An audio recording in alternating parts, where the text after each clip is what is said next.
Hi అందరికీ. ఈరోజైతే మేము అడ్డపిక్కలు కోయడానికి వచ్చాము. అడ్డకాయలు ఇవన్నీ కోసేసాము. తమ్ముడాలు కూడా క్రియేటర్సే, మా ఏరియాలోనే ఉంటారు. బ్లూ షర్ట్ వేసుకున్న తమ్ముడు డాన్స్ చేస్తాడు, బాలు. సిద్ధు తమ్ముడు ఫోటోగ్రాఫరు. అండ్ తమ్ముడు వినోద్ కూడా కంటెంట్ క్రియేటరే. సో వీళ్ళందరూ కూడా మాకు ఈరోజు చాలా సపోర్ట్ చేశారు. వచ్చి మేము వీడియో తీస్తున్నామంటే కలవడానికి వచ్చారు యాక్చువల్గా. అందుకే ఈరోజు మేము అందరూ కలిసి అడ్డకాయలు అయితే కోసాము. అవి ఎలా చేసి అవి ఎలా తింటారో చూపిస్తాము. వీడియో చివరి వరకు చూడండి.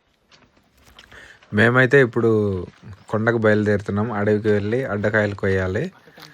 అయితే మేము యాక్చువల్గా తమ్ముడాళ్ళు ఈరోజు ఉండి కలిశారు. అందుకనేసి తమ్ముడాళ్ళని కూడా అడవిలోకి తీసుకెళ్తున్నాము. వాళ్ళకు కూడా అలవాటే.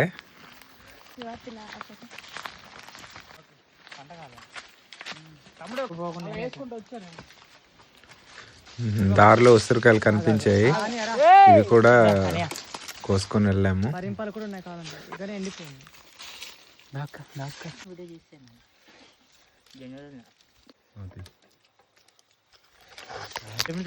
కూడా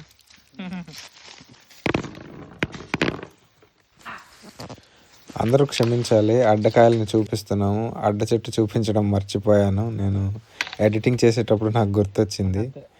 అయితే ఇక్కడ కూడా చిన్న చిన్న తీగలు కనిపిస్తున్నాయి కదా, ఆకులు పెద్దగా కనిపిస్తున్నాయి కదా, అదే అడ్డ తీగలు అనమాట. ఇవిగో కనిపిస్తున్నాయి కదా వీడియోలో.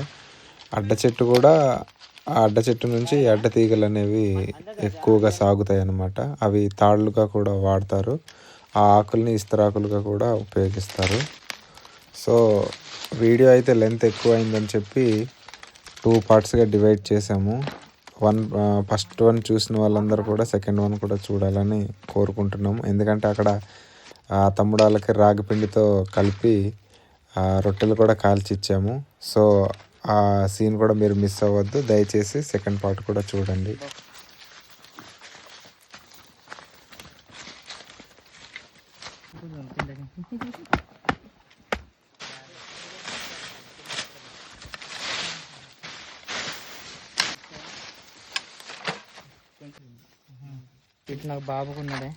అడ్డకాయలు అయితే మొత్తం ఏరడం అయిపోయింది. ఇంటికి బయలుదేరాము. మొత్తానికైతే ఇంటికి చేరుకున్నాము. ఈ వీటిని ఎలా తయారు చేస్తాం అనేది నెక్స్ట్ వీడియోలో మిస్ అవ్వకుండా చూడండి. అంతవరకు బాయ్.